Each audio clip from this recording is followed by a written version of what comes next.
हम लोग बहुत भाग्यवान हैं कि हमें मानव शरीर मिला है।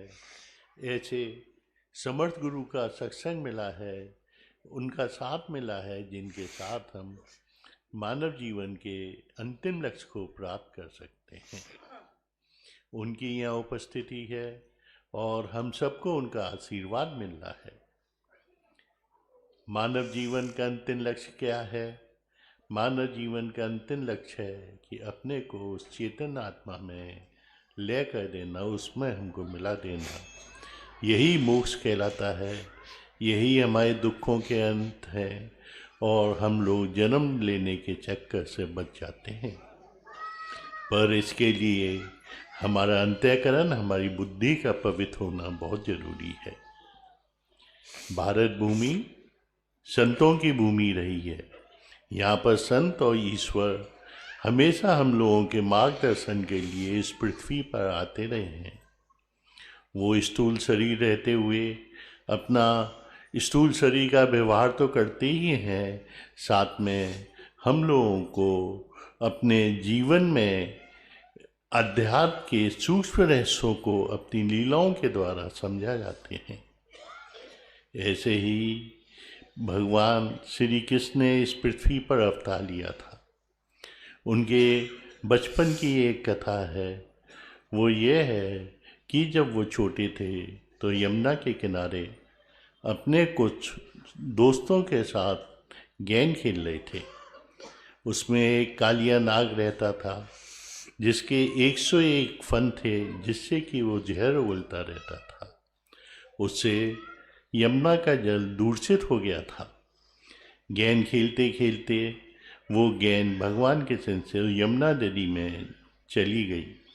उस गेंद का मालिक श्री दामा था। वो रोने लगा और जिद करने लगा कि हमको वो गेंद चाहिए। उनके साथियों ने उन्हें समझाया पर वो नहीं माना। भगवान कृष्ण तुरंत यमुना नदी में कूद गए। उनका मुख्य जो लक्ष्य था वो तो यमुना को शुद्ध करना था। जब वो अंदर गए तो वो जो नाग था वो सो रहा था। उसकी दो पत्नियां वहाँ खड़ी थीं। उन्हें एक बालक को देखकर दया आई और वो बोले कि तुम यहाँ से चले जाओ, ये जग जाएगा तो तुम्हें मार देगा। भगवान कृष्ण ने अपना पैर उसकी पूंछ पे मारा, जिससे वो जग गया और अपने 101 फनों से जहर उगलने लगा। भगवान कृष्ण ने उन्हें युद्ध के लिए ललकारा। काफ़ी देर युद्ध हुआ, फिर जीत भगवान कृष्ण की हुई। तब वो उनकी जो दोनों स्त्रियों, उनको भगवान के महत्व का मालूम पड़ा। वो उनके शरणागत हो गए और भगवान कृष्ण से दया की भीख मांगने लगे। भगवान कृष्ण ने कहा तुम तुरंत इस यमुना को छोड़ के रमणी के जल में चले जाओ। वो बोले वहाँ गरुड़ भगवान मुझे तंग करेंगे। तो उन्होंने उनको अपना एक चिन्ह बना दिया और कहा कि अब तुम्हें कोई तंग नहीं करेगा, क्योंकि तुम मेरी शरण में आ गए हो। हमारे गुरु महाराज ने इस कथा का आध्यात्मिक महत्व बताया है। उन्होंने कहा है कि मन का रंग काला होता है और वो उसका उपमा नाग से दी जाती है, इसलिए वो कालिया नाग उसको कहा गया है। पर मन हृदय क्षेत्र में रहता है, जहाँ से कि 101 नाड़ियाँ निकल के उसके पूरे शरीर में जाती हैं। यह उस कालिया नाग के 101 फन हैं। मन में दूषित विचार आते रहते हैं जो कि हमारे बुद्धि तक पहुँचते हैं और हम उसी के हिसाब से कार्य करने लगते हैं और पूरे उसको वातावरण को विषैला बना देते हैं। मन में दो शक्तियाँ रहती हैं, एक विचार शक्ति, दूसरी संकल्प शक्ति। विचार शक्ति रहती है चित्त में और संकल्प शक्ति रहती है मन में। वहाँ से जब विचार शक्ति संकल्प शक्ति के साथ मिल जाती है तो वो बुद्धि पर भी अपना प्रभाव डालती है और बुद्धि भी उसी अनुसार कार्य करने लगती है और उसकी बाहरी इंद्रियां भी उनके प्रभाव में आके जहर उगलने लगती हैं और करने ना करने वो कार्य करने लगती हैं। यमुना कर्म के प्रवाह को कहा गया है। कर्म उसके दूषित हो जाते हैं।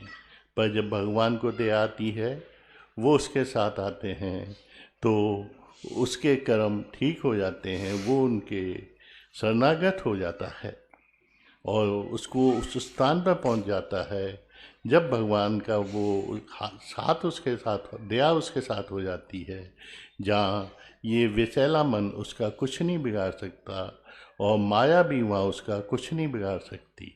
इसको रमणीक स्थान कहा है। ये मन का स्थान पूर्ण सात्विकी मन का स्थान है, जहाँ के जो साधक होता है, जो मनुष्य होता है, वो इस माया के प्रभाव से मुक्त हो जाता है और ईश्वर में लय हो जाता है। और जो संघर्ष इन दोनों में हुआ था, भगवान किशन में और नाग में, वो संघर्ष मनुष्य के मन में हमेशा चलता रहता है। उसके अच्छे भी विचार होते हैं, बुरे भी विचार होते हैं। यही देव और असुर का संग्राम कहलाता है। जब देवता ईश्वर का साथ लेते हैं तो वो जीत जाते हैं और उसके ईश्वर के शरणागत हो जाते हैं।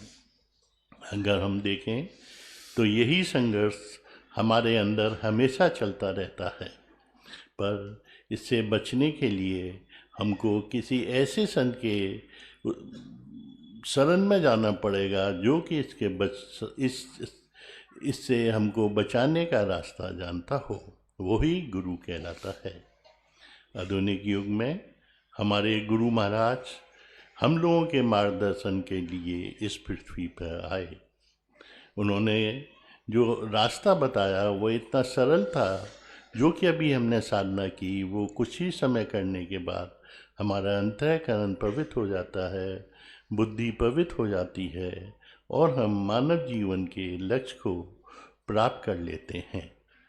ये साधना इतनी सरल है कि इसे कोई भी कर सकता है। हमारे गुरु महाराज ने ये कहा है कि कोई जो आप कर रहे हैं वो छोड़ने की ज़रूरत नहीं है, वो सब काम आप करते रहिए, पर जब आप इस साधना को करें तब पूर्ण श्रद्धा और विश्वास से इस साधना को करें। इस साधना को रोज़ सुबह और शाम करें, पर इसके साथ कुछ बातें ज़रूरी भी हैं। जैसे सबसे पहले ये है कि हम उनके चिंतन में लगा रहें। चिंतन कहलाता है कि हमको उनकी शक्ति का एक अनुभव सा होता रहे और हम उनसे भय खाते रहें।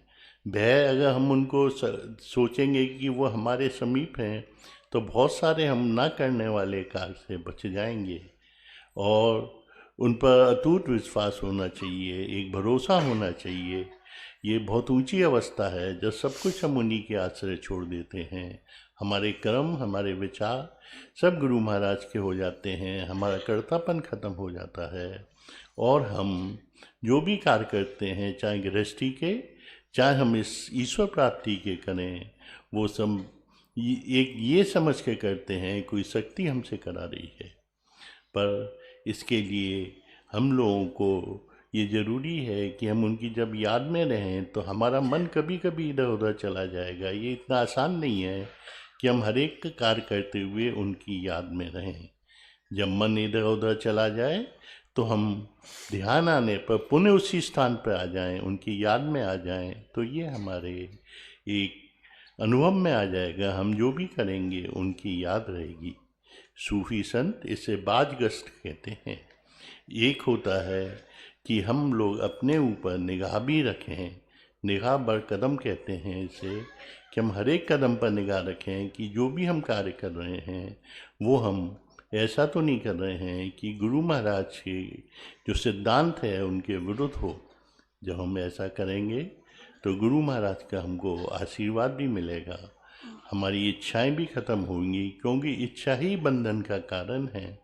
वो चाहे ईश्वर प्राप्ति की हो, चाहे इस संसार की हो, और इसके लिए हमको घर बार भी नहीं छोड़ना पड़ेगा। सब गुरु का आदेश मान के हम इसको करेंगे तो हम बहुत जल्दी मानव जीवन के लक्ष्य को प्राप्त कर लेंगे।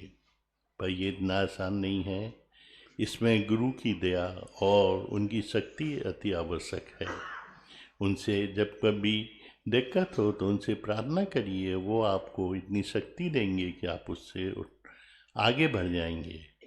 मैं गुरु महाराज से प्रार्थना करता हूँ कि अपने प्रत्येक प्रेमी को अपना आशीर्वाद दें, जिससे कि वो उनके बताए हुए आदर्श पे चल सके।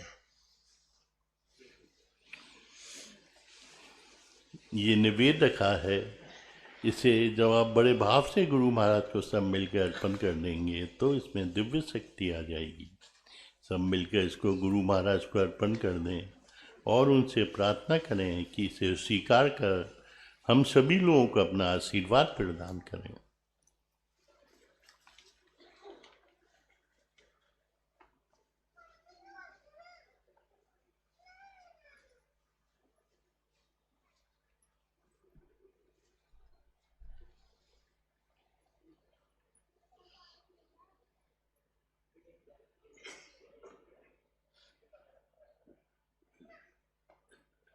बस गुरु महाराज सब पे दया करें।